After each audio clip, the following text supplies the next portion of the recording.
Hello there, and welcome to another episode of Dafuq. Did I just stream? Recap and review. This week we'll be going over episode 4 of the Marvel and Disney Plus series Moon Knight, starring Oscar Isaac and Ethan Hawke. If you haven't already, please take a moment to like and subscribe. It definitely helps the podcast and keeps us motivated to keep pumping out this content for you. So we appreciate all your likes and subscriptions. Please comment any shows or movies you'd like us to review. As always, I am your host, Kyle McLemore, and as I said before, we're going to be recapping and reviewing the latest episode, episode 4 of Moon Knight. So if you would like to see the episode, please pause here and take a moment to step away and watch it, because we'll be going over several key moments in the episode. So this is your official spoiler alert! That's right, heavy spoilers on the way.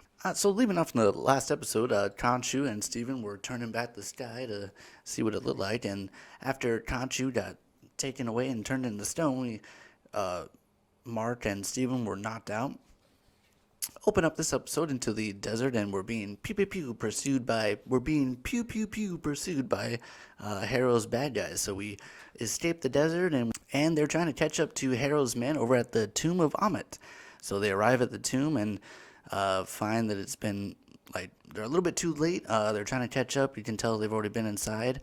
And we start to get little snippety snips of, the camera kind of turning towards, ooh, what's this little drippy drip of blood?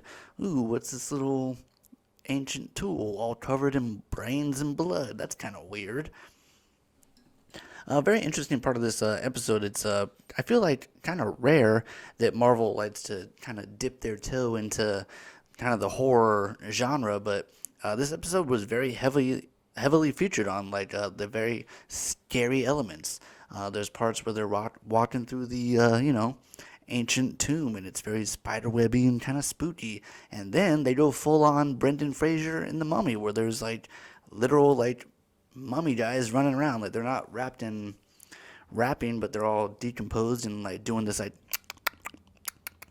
weird noise. I'm trying to see how to do it. Nah, it's more like there's just this weird creepy noise that they're just walking around. What is that? Huh? And then they're just what's up with all these bullet casings? What are they fucking shooting at? Weird. And then they're going and they're oh, look at all this. Oh, there's blood all over this sarcophagus thing. That's kind of weird. And big chunks of human flesh. That can't be good.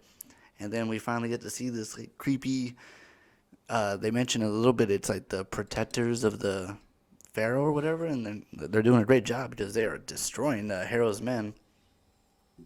Looks like they're basically, what is it called when they mummify somebody? Oh, give me a second. Mummification? No, it's when they... Whatever. They're going around mummifying these dudes. They throw this guy on the table, and he's tearing out all his organs, fucking ancient Egypt style. So they're going around murdering Harrow's men while Steven and Mark and Layla are trying to traverse through the ancient tomb to find Ammit's little idol thing. And they do a really great job of, like I said, it's kind of rare that Marvel dips into this genre, but when they do, it's great. Everything's very well done. It's, just creepy enough to be ooh, this is kind of ew, but then not, full-on Walking Dead, people getting ripped open or whatever. They mostly just, grab people, and then a lot of death is happening, off-screen. So they're running around. They get kind of split up. Steven's I'll distract him, and you run that way, blah! And they're distracted and running away, so... While Steven goes this way, Layla goes the other way. Layla has a little bit of a run-in with Ethan Hawke, Harrow, and he's hey, don't you want to know about your dad and who killed him? And hey, bet you didn't know that Mark was there. Oh! And she's oh shit. Meanwhile, Steven is on the other side of the temple, and he's discovering the ancient burial of ancient grave of Alexander the Great, which is kind of cool. And they're oh, where would the fucking thing be? And they're oh, well, it's the voice. Alexander was the voice of Ammit. So he fucking shoves his arm all the way down into his fucking throat and pulls out the idol. And it's like, huzzah! So then Layla shows up and he's like, hey, I got the idol. And she's like, I don't care about that. Did you kill my fucking dad? And he's like, no! But I was standing right there when somebody shot him, so, meh. And she's like, ah. And then Harold comes in and he's like, Steven, give me the idol. And he's just like, nah. And he's like, all right. Poo-poo-poo.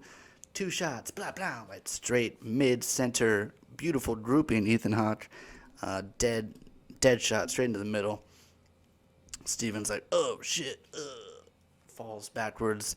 And then we kind of have like an outer body experience where he's kind of like floating away from his body into the water. And then hope you're sitting down because biggest twist of the entire season so far. We wait. Okay, hit the brakes. Definitely spoiler alert. Like seriously, go away if you haven't seen it and you want to, because we don't spoil it. Spoiler. So cut to boom. We wake up and we're in a mental hospital, and there is a treasure trove of like all kinds of like.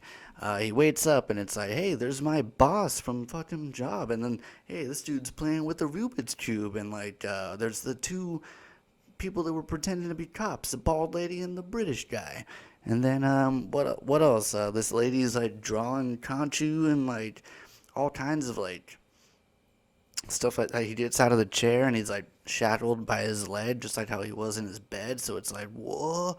Layla shows up and she's like, hey, what's up? I'm kind of crazy. Like, blah, blah, blah, blah. And so it's like, oh shit, was this whole entire season just like a crazy person's like fantasy?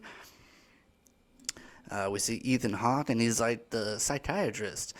But then Mark is like, nah, fuck this. And like he fights through and like kind of breaks through and he's running down the hall.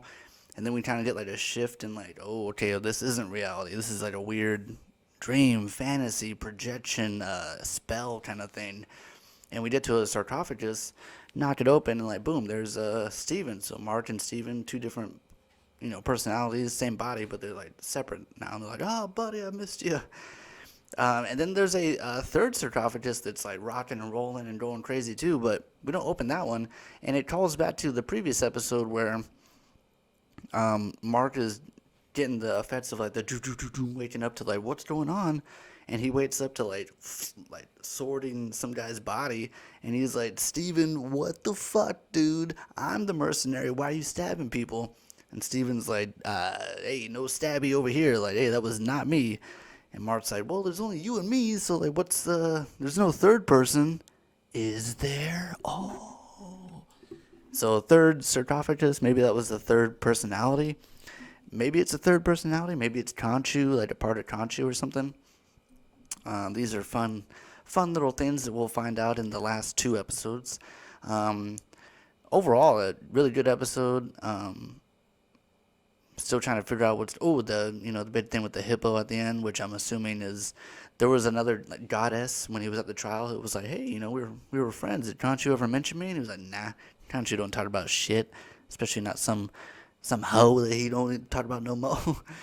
So I'm guessing that's her. It's probably like another friendly goddess, so that should help out next episode. But yeah, lots of fun little sprinkles of like, ooh, you'll find out soon, which is always like super fun. And lots to look forward to. Only 2 episodes left, so I'm assuming that these last 2 should be quite the ride. That last one especially. Overall, loving everybody. Loving Oscar Isaac. I mean, he's fantastic as Steven and Mark. Great job. But I mean, how do you not love Ethan Hawke? He is murdering this season performance-wise. He is just like fantastic. And I mean, I feel like it's inevitable that like almost every bad guy either eventually turns good or they just die. And I can't imagine Ethan Hawke's character being one of the ones that like eventually turns good. I mean, he's out there killing babies. That's kind of like unforgivable, especially in the Disney world. So I'm assuming that he'll die at the end of the season, which is a bummer. It is always a bummer when you have like a really good villain get like ultimately defeated and never return. But you never know. I mean, like I'm loving it. I'm loving the ride so far. So lots to look forward to in the next one. Would definitely appreciate. If you haven't already, please take a moment to like and subscribe. Would definitely appreciate it. It helps the podcast and it helps the show keep going. Only 2 episodes left of Moon Knight. Make sure you comment any other movies or shows you'd like us to review after this one. And we'll see you next time for episode 5 of Moon Knight. I'm Kyle McLemore, and thank you again for tuning